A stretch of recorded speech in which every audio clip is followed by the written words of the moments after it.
Why did Florida undertake such a massive project costing billions of dollars? Why build a road in the middle of the ocean, a feat that seems almost impossible to achieve by human hands? When you travel to the southernmost tip of the United States, the Florida Peninsula, an incredible sight greets you. A highway stretches out as if it will never end, continuing towards the middle of the ocean. With an incredible length of 190 kilometers, the highway stretches like a narrow line connecting the islands, right in the middle of the Atlantic Ocean and the Gulf of Mexico. The interesting thing is that most people see it as a highway that leads nowhere. Why? Because there is no large city or major economic center at the other end. The highway simply connects small islands, fishing villages, and finally Key West, the southernmost point of the United States.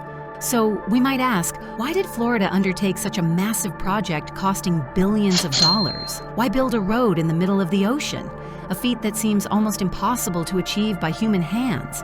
The answer to our question takes us to the Florida Keys, one of the most extraordinary regions in the American landscape, to the engineering dreams of the early 20th century, and to the incredible struggle between nature's destructive power and man's stubborn determination. In our video, we will learn how the famous overseas highway dubbed the Road to Nowhere was built, what disasters it survived to reach its current state, and why it remains one of the most remarkable roads in the American landscape.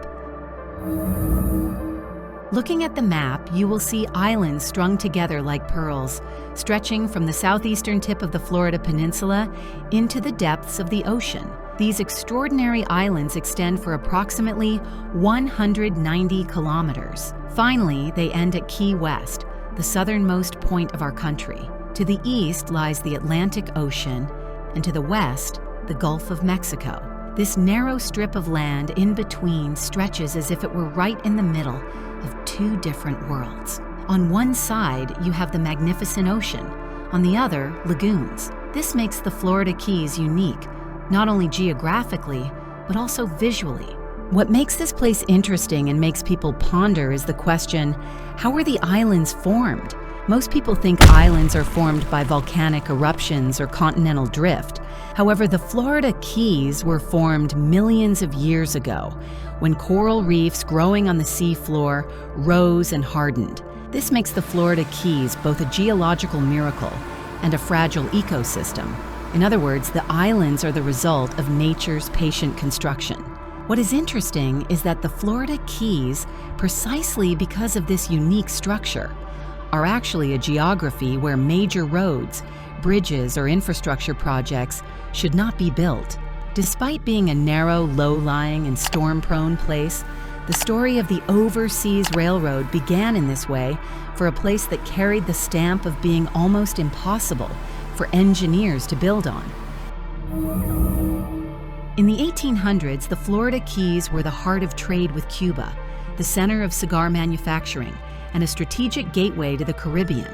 However, the allure of these islands also presented a major problem: transportation. Traveling by boat was difficult and dealing with hurricanes was dangerous. Traveling by land was completely impossible. It was at this very point that a name emerged that would change Florida's destiny. This renowned figure was Henry Flagler, an industrialist and businessman. Henry Flagler connected coastal cities stretching from north to south with his railroad line, which he named the Florida East Coast Railway.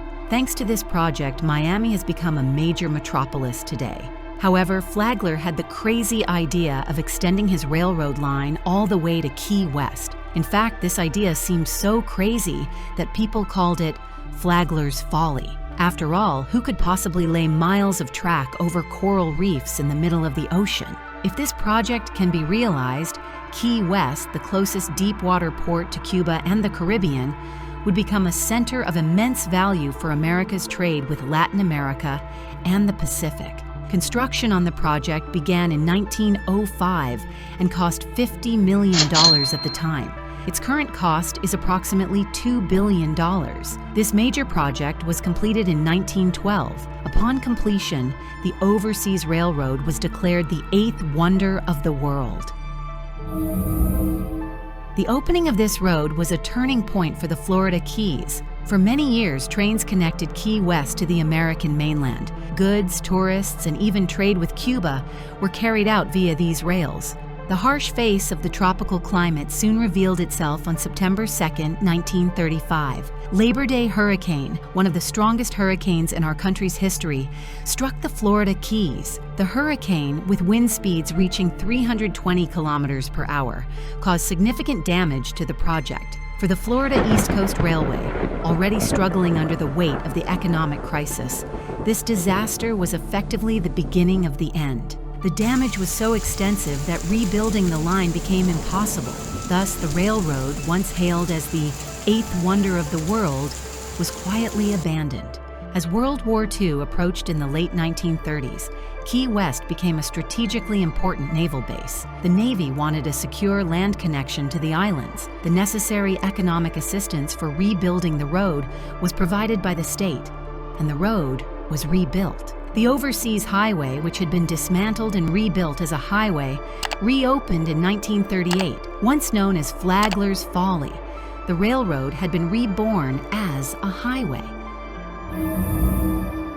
The Overseas Highway remains the only land route connecting the Florida Keys to the rest of the United States. Every day, approximately 35,000 vehicles use this road to travel between Miami and Key West, or to the small island towns. What makes this highway unique today is that as you drive along it, the Atlantic Ocean stretches out on your right and the Gulf of Mexico on your left. In some places along the highway, you can feel as if the asphalt strip is floating in the middle of the ocean.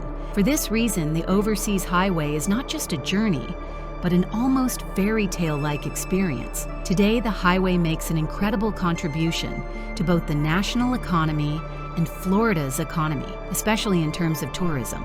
Thousands of people use this road to explore the tropical islands from Key Largo to Marathon, and then on to Key West. Additionally, tourists from all over the world come to see the 7-mile bridge.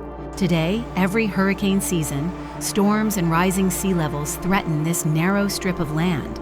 Furthermore, due to climate change, we can conclude that in the future, the Overseas Highway may close more frequently or require major repairs. Thus, the road demonstrates both the success of human engineering and our helplessness in the face of Mother Nature. Although the Overseas Highway is known today as the Road to Nowhere, it is actually the lifeline connecting the Florida Keys to the rest of America. That is why the Overseas Highway is not just an engineering project, but one of the most striking symbolic structures in American geography.